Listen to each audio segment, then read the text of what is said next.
on camera, excuse me.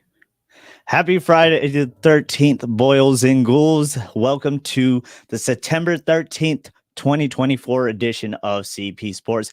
As always, I'm your host, Chris. I hope you all are having a wonderful day. And we're doing things a little differently here today, as you can see. It is only me, so bear with me as I get to your comments, likes, shares, whatever have you.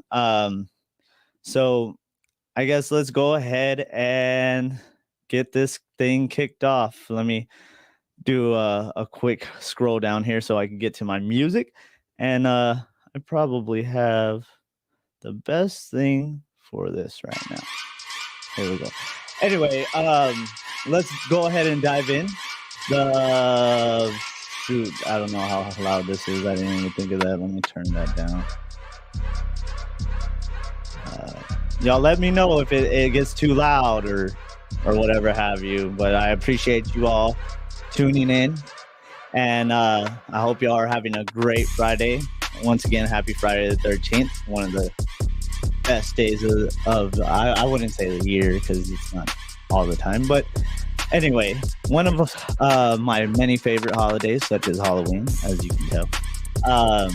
Let's go ahead and dive into it as the Houston Texans come off a hard-fought victory in Week 1 with just a 2-point difference. With their 9th consecutive road win in the books, Houston goes prime time for their home opener against the Chicago Bears Sunday night. Week 1, we saw some great production by the newly acquired Joe Mixon, who ran for 159 yards with a touchdown and 3 catches. The other 2 touchdowns on the day came from another newcomer in Stephon Diggs. Diggs secured 6 for 33 yards, and while Nico Collins pulled in about the same amount for 117 yards. So really, I didn't see Stroud air it out downfield as much as I would have liked, but they got the run game finally going back on in Houston, which was pretty much non-existent last season. I hope to see more from the run in the first half, but they didn't get it revved up until the second. Had they got started earlier, I feel like we would have seen some more bombs from Stroud.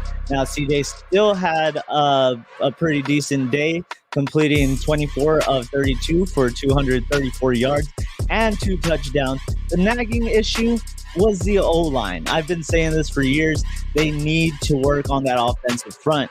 Houston can have all the talent in the world, but if that line can't hold up, what happens to Stroud? He ate turf about 4 times in this game and had to scramble to make plays out of nothing. Without that protection, how do you expect to get it downfield?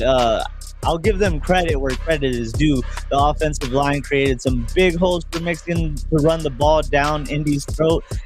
Maybe it was just some rust, as many don't participate in the offseason as much these days.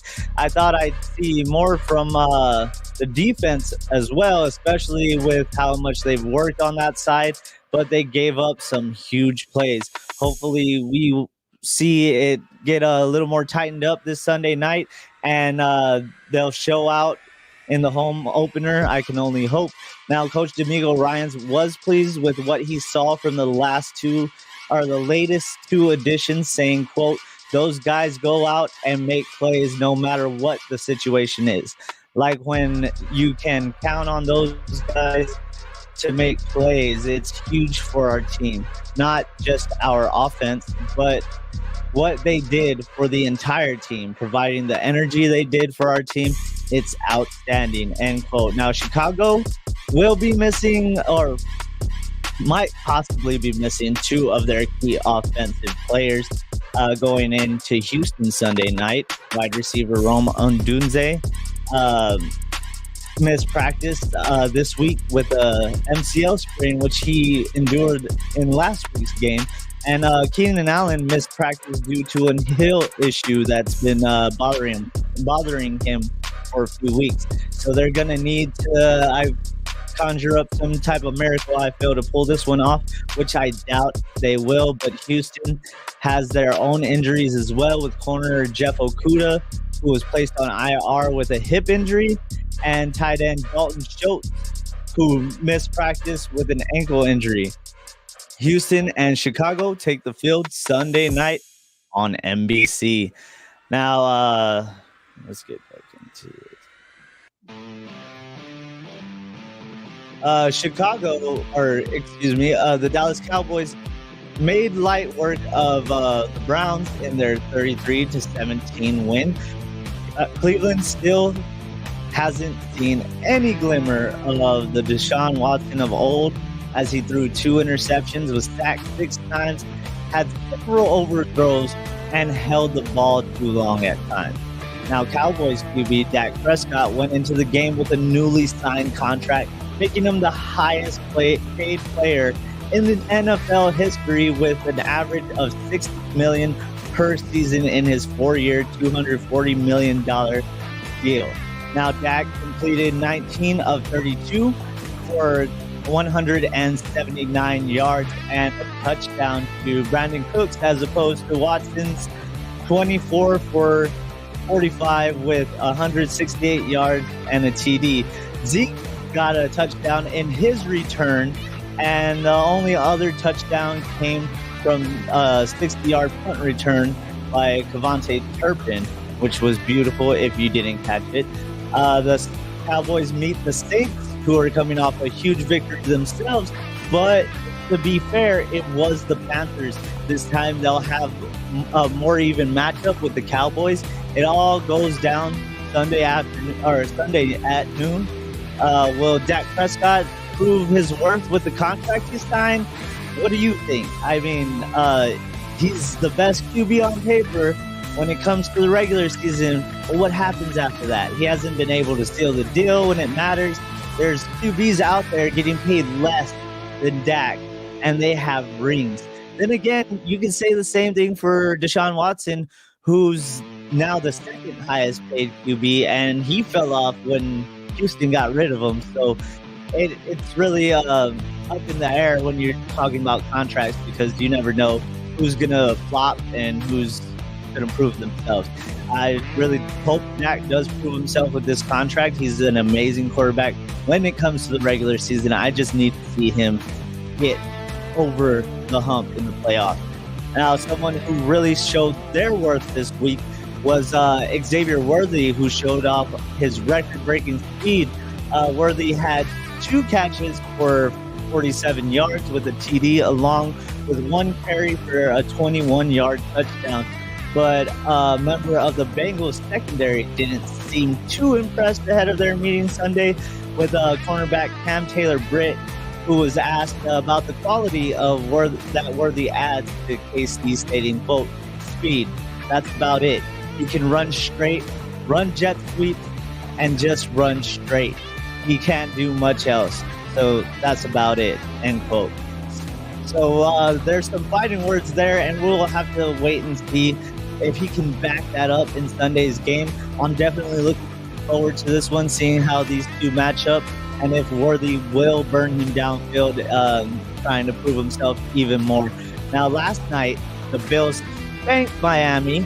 James Cook scored 3 touchdowns within the first half, catching 1 and running in the other 2, as the Dolphins got cooked 31-10. Despite injuring his non-throwing hand in week 1 and sporting a glove, Josh Allen completed 13 of 19 for 139 yards and a TD.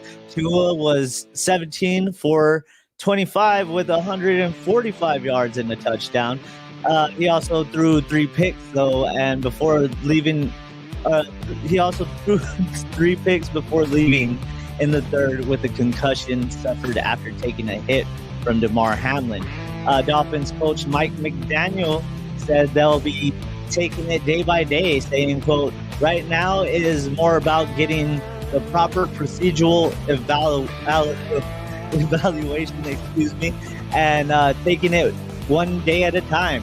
The furthest thing from my mind is what is the timeline. We just need to evaluate and just worry about my teammate. We'll get more information and then take it day by day from there." Tua has been plagued by injuries since entering the league, so hopefully he can get back on the ball But as we speak, Coach McDaniel revealed today that Miami will bring in another QB while Tua deals with his latest concussion. But they're confident with backup Skylar Thompson. Tua is said to be further evaluated tomorrow. Now, speaking of tomorrow, we have two major cards in UFC Noche and Alvarez versus Berlanga. UFC 306 will feature big bouts such as Lopez versus Ortega, Grasso versus Shevchenko, and UFC bantamweight champ Sean. I almost said Shane. Sugar Sean will defend his title against Merab in the main event, just to name a few. On the boxing side, the main card is stacked to the brim with great talent and worthy bout. The pay-per-view kicks off with Romero versus James. Plant takes on McCumbee for the vacant WBA interim super middleweight strap, and Lara defends his WBA super middleweight title. The prelims look pretty good too, and I would suggest if you can catch it on DAZN or Prime pay-per-view.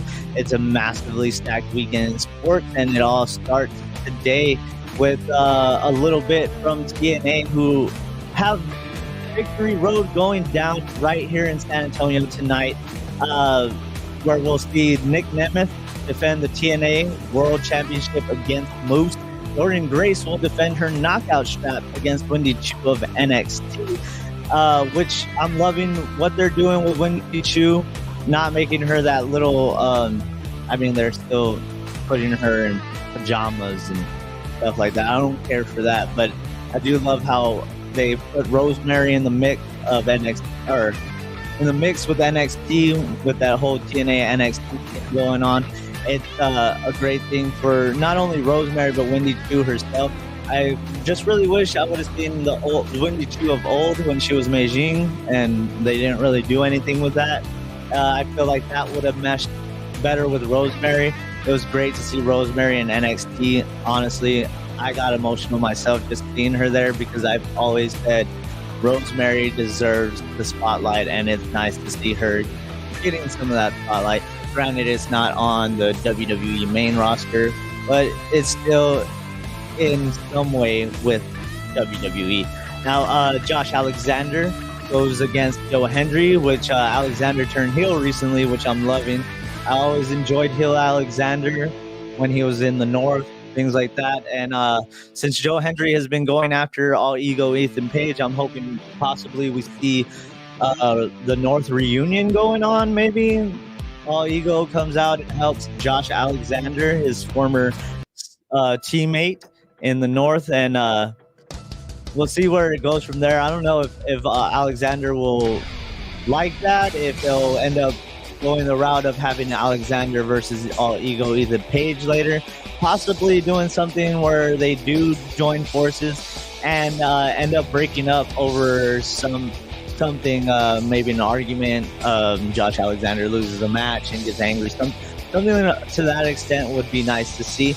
Now, Mike Bailey will invoke his rematch clause against X Division champ Zachary Wentz, who just defeated Wes Lee, the former Desmond Xavier of TNA.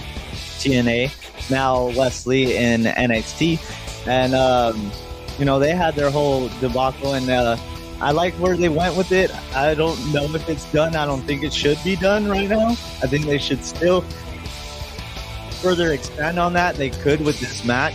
Possibly Mike Bailey goes over because Wesley shows up.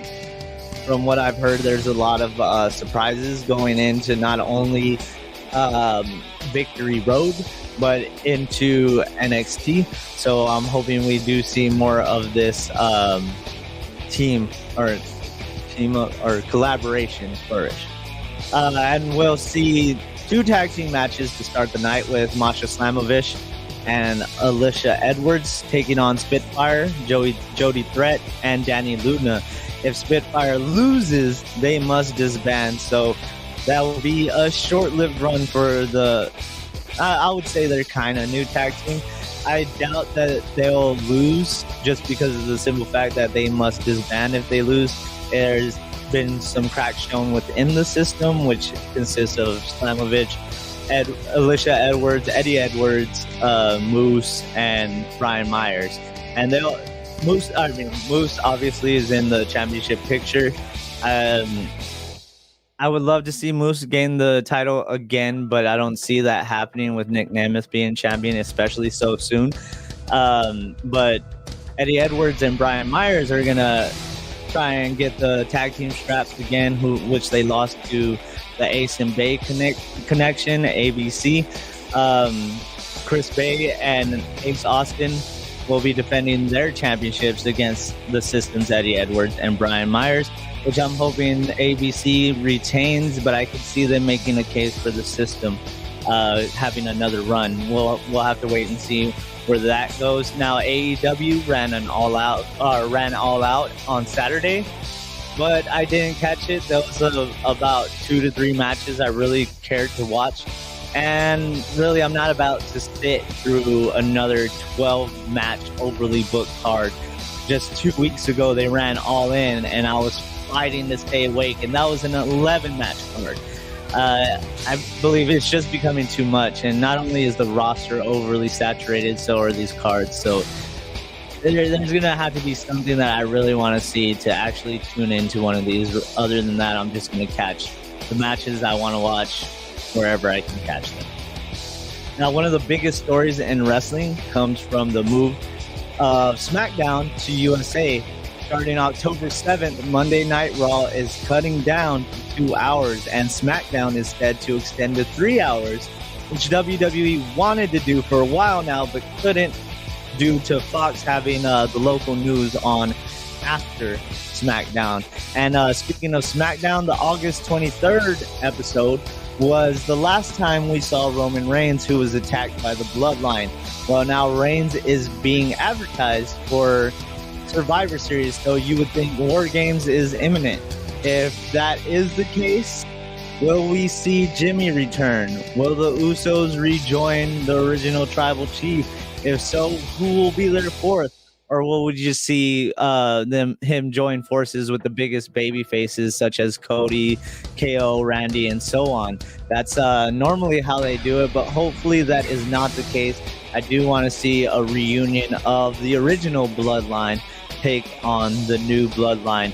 As for fourth, I'm thinking they're probably going to, if anything, throw Cody in there.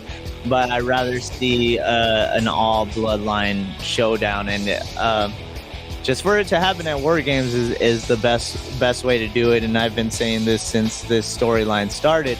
So I'm hoping that is what happens rather than, just all the baby faces. But of course, Survivor Series takes place in November as usual. And before that, we got to get past Bad Blood in early October.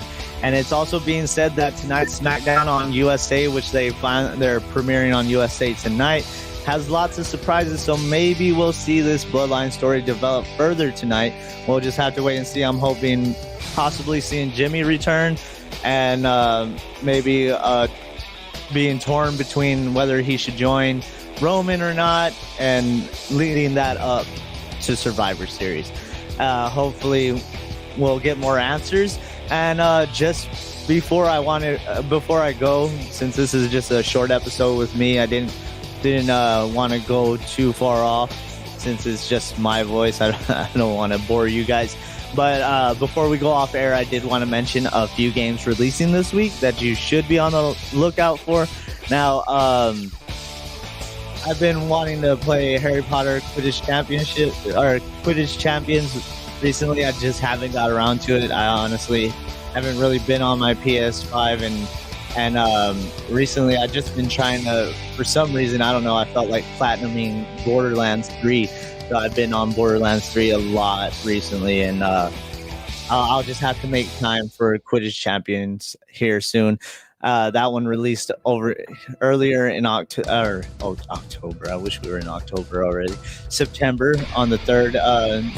On the 6th, we saw Astrobot release, which this one I am a huge fan of. I hope to get this game soon. Astrobot is pretty much the new mascot of PlayStation. It seems, we had Crash, Spyro, um, who else? I was gonna say Bubsy, but I don't know if people remember that guy. Croc. Speaking of which, Croc is coming back. They're gonna do a re-release of Croc. That's awesome. I always liked the Croc series, and I always thought it just never got its flowers. But now Astrobot, that one's gonna have, I forget how many cameos they said. It's a ton of cameos from other characters. Crash is in there, Spyro's in there. Kratos from God of War is in there. I don't know why I couldn't think of that. I'm looking at the God of War box right now. But Kratos is going to be in there. Who knows who else? I know Sackboy could possibly be in there, especially because Sackboy was another kind of mascot, I guess you can say, during like the PS3 era. And I really enjoyed the Sackboy racing game. I felt like that one didn't get enough credit. And that one had a ton of cameos, not necessarily cameos in the sense of they talked, walked. It was just that you could dress Sackboy up as many PlayStation characters. So I'm really looking forward to Astrobot, seeing where they go with this. I know they had Astrobot's Playroom. They had that VR one for the PS4. And those were enjoyable. Astrobot's a cute little robot. Perfect for a new mascot. And yesterday, I was gonna say September 12th. Yesterday, Lollipop Chainsaw Repop released. If you haven't played Lollipop Chainsaw, you're pretty much a cheerleader in cheerleader uniform, but it's a zombie game, and obviously you carry around a chainsaw, Lollipop Chainsaw, clearly. Amazing game, great visuals. I don't know what the re-release looks like, if it's remastered. Obviously it sounds like it's remastered with it being called Repop. We'll have to wait and see what goes on there. I mean, I need to look more into how it looks. I remember Lollipop Chainsaw came out during the PS3 360 era, which was like pretty well received. So I don't see this one not searching, especially because there's still people that purchase this game on Steam, on PC all the time. And also yesterday was the return of Test Drive. Test Drive Unlimited Solar Crown released. From what I've seen, the visuals look pretty decent. It's nothing to woo about, but it's nice to see Test Drive back in the fold. I can't remember the last time Test Drive was even a game, to be honest with you. I don't know if they had any PS3 ones, but I remember the last one I played was on the PS2, and that was, I believe, Test Drive 6 or 5. I can't remember. It was the one where you could play Pong while the game was loading. But it's nice to see Test Drive back in the fold. Today, they're releasing Funko Fusion for all you Funko Pop fans out there. Funko Fusion is basically a platformer just like Astrobot, but with many different Funko Pop characters, and they look hilarious because, of course, they're just like the Funko Pops, small bodies and big heads. The game looks interesting. It's something I would really want to check out. I'm excited to see what they do with the whole Funko Pop IP. Now, September 19th, we'll see the release of Dead Rising Deluxe Remaster. Now, if you haven't checked out Dead Rising and you've been wanting to check it out, it's a great game. It's obviously another zombie game, but this one was huge back in when did it release? I know it was a while back. This was also the PS3 and 360 days. So if you could find it on there and play it, that's up to you, but I would totally go for this remaster. It looks great, and I think they really stuck to how the game was originally received, visuals, things like that, the gore.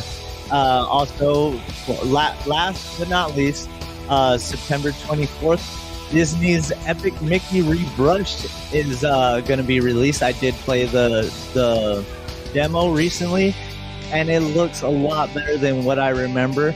But when I played it on the Wii, and I didn't really play it too much. It had an interesting story. It was something I always wanted to play, but I never owned it. So this one's gonna be one I'm gonna look forward to purchasing once it drops. So if you haven't played Epic Mickey Rebrushed, I would suggest you play it. It's not just like a kids game per se because it's Mickey. It's more I don't know how to explain it. It's kind of like I feel like Bendy and the Ink Machine is what took inspiration from Epic Mickey, because there's things missing or things that you could unbrush because Mickey ruins this little magical Disney area when he's trying to fix it up and drops paint thinner on it. There's this big ink monster or whatnot. It's a really good game. If you haven't checked it out, I would suggest you check it out. We will go down some of the October games, not now, but closer towards October. And other than that, I appreciate you all for watching and liking, commenting all these weeks and whatnot. I appreciate it all. I hope y'all have a wonderful weekend and y'all stay safe out there. Again, I'm sorry if this was too short or not informative enough. Sound off in the comments and let me know what's up. Go ahead, talk to me. Like I said, I'm asking y'all questions too, just like with Dak. Do y'all believe he's worth that much? We'll have to wait and see. Like I said, he hasn't got the Cowboys over that hump in the playoffs, which I hope he does because he is a phenomenal quarterback when it comes to the regular season. We just need to see more in the postseason. And other than that, that's all I got. And for CP Sports, I'm Chris. I hope y'all have a wonderful day and a wonderful weekend. Stay safe.